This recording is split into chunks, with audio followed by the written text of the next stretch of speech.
రాజీపేట గ్రామంలో ఇటీవలే క్యాన్సర్కి గురైన బాధితులు మన దగ్గర ఉన్నారు. అసలు వారికి ఆ క్యాన్సర్ వ్యాధి అనేది ఎలాగ వచ్చింది, ఎందువల్ల వచ్చిందండి అడిగి తెలుసుకునే ప్రయత్నం చేద్దాం. నమస్తే అండి. మీకు ఇంత చిన్న వయసులో అసలు క్యాన్సర్ ఎందువల్ల వచ్చింది, అసలు ఏంటి అది పరిస్థితి ఏంటి? అయితే నా పేరు మైపల్లి భైరవరాజు అండి. నాకు 2016లో సిఆర్పిఎఫ్ కూడా సెలెక్ట్ అయ్యాను.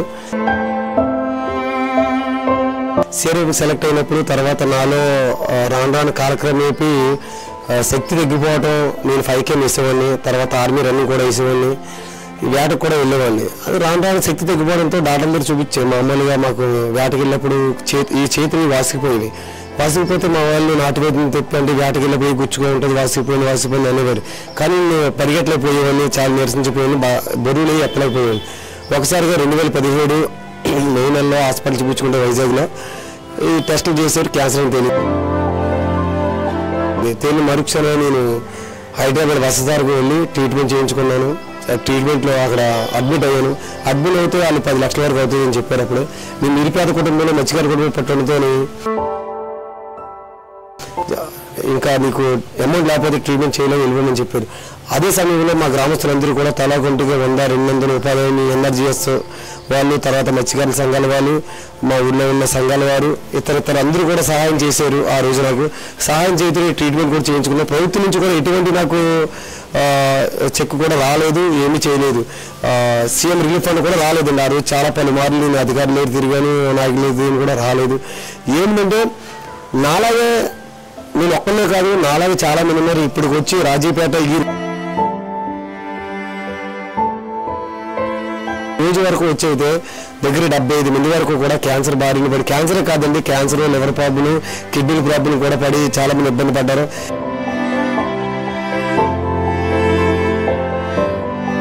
నేను ఆ రోజు బ్రతకగలిగానంటే అందరూ సాయం చేశారు కూడా బ్రతకగలిగాను. అయినప్పటికీ కూడా నేను భారీ స్థాయిలో కొచ్చావడంతో ఈ రోజు కూడా అప్పులు పాలై ఉండవలసి వచ్చింది. ఈ రోజు కూడా వేరే పని చేసుకునే పరిస్థితి లేకుండా అయిపోయింది.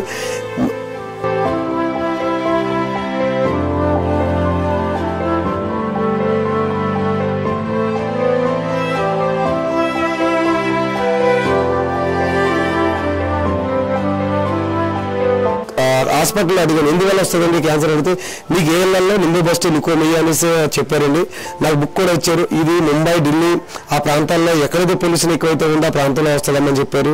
మీరు ఎక్కడైనా అడిగితే నేను ఇలాగా విశాఖపట్నం, అనకాపల్లి ఉమ్మడి జిల్లా అయినటువంటి నక్కపల్లి మండలం రాజీపేట గ్రామంలో ఉండాలని సొమ్మితూరు ప్రాంతంలో మత్స్యకారులను చెప్తే, మీ మత్స్యకారులకు ఎటువంటి పొల్యూషన్ ఉండదు, మీకు ఎందువల్లంటే మాకు గ్రామానికి ఆనుకుని ఉన్నటువంటి 3 కిలోమీటర్ల దూరంలో ఎట్రోడస్ కంపెనీ ఉందండి. ఆ ఎట్రోడస్ కంపెనీ వల్ల అనేక వ్యర్థ జలాలు సముద్రంలోకి వెళ్ళిపోవడం,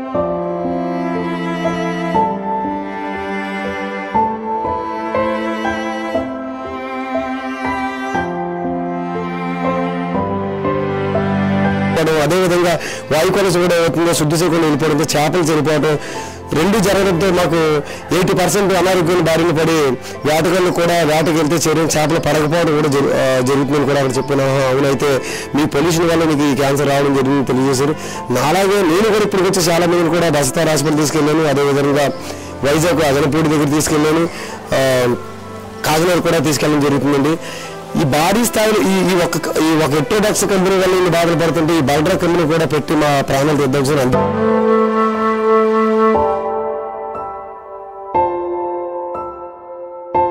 కానీ ఈరోజు వ్యతిరేకించడం జరుగుతుంది.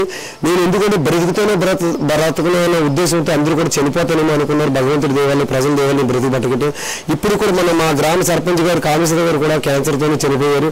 మొన్న రీసెంట్గా ఒక ఆమె 2 క్యాన్సర్ కూడా ఆమె చనిపోయింది.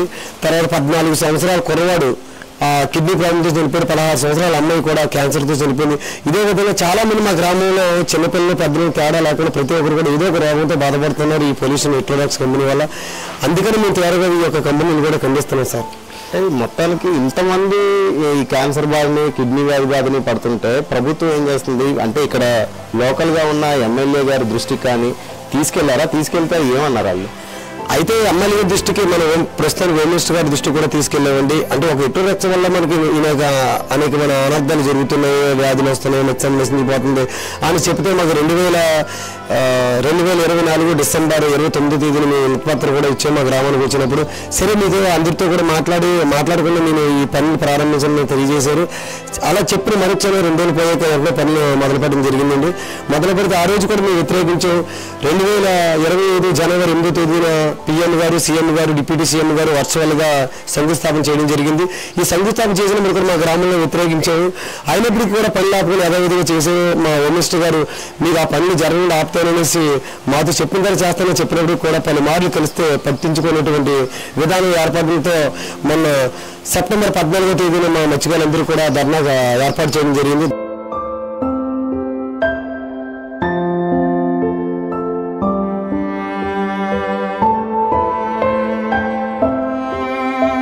ధర్నా ఏర్పాటు చేసిన తర్వాత ఆమె మా దగ్గర వస్తానని చెప్పడం జరిగింది. వచ్చిన తరుణంలో మీకు ఎందుకు మీ కమిటీ వేసుకోండి, మీ గురించి ఆలోచిస్తున్నాను, మీరు ఆ రోజు మీ బిడ్డను అదే అని చెప్పేసి కొన్ని మాటలు చెప్పిన తర్వాత కమిటీ అనేది విషయానికి వస్తే గతంలో జరిగినటువంటి ఎట్రోడాక్స్ కంపెనీలో ధర్నా చేసినప్పుడు కూడా కమిటీ విధంగా వెళ్ళి వాళ్ళు అమ్ముడిపోయి ప్రజల్లో మబ్బు పెట్టి మాయ చేసి ఆ యొక్క పైప్ లైన్కి అన్ని విధాలుగా సహకరించారు. కాబట్టి ఇప్పుడు ప్రజల చేతుల్లోనే అంతిమంగా ఈ యొక్క పోరాటం ఉన్నది. కాబట్టి వీళ్ళందరూ కూడా అంగీకరించకపోవడంతో ఆమెను ముట్టడం జరిగిందండి. రైట్. మొత్తానికి చూసుకుంటే రాజయ్యపేట గ్రామంలో యువత అంతా కూడా ముసలోళ్ళ దగ్గర నుంచి చిన్నపిల్లల దగ్గర నుంచి యువత కూడా పిట్టల్లా రాలిపోతున్న పరిస్థితి, అంటే చనిపోతున్న పరిస్థితి. కిడ్నీ వ్యాధి కావచ్చు, క్యాన్సర్ వ్యాధి కావచ్చు, చనిపోతున్న పరిస్థితి. ఇప్పుడు ప్రజెంట్ మనం GMK టీవీతో వారు మాట్లాడుతూ చెప్పారు, ఒక చిన్న ఉద్యోగం చేసుకుంటూ మనం ఇల్లు కూడా చూడొచ్చు.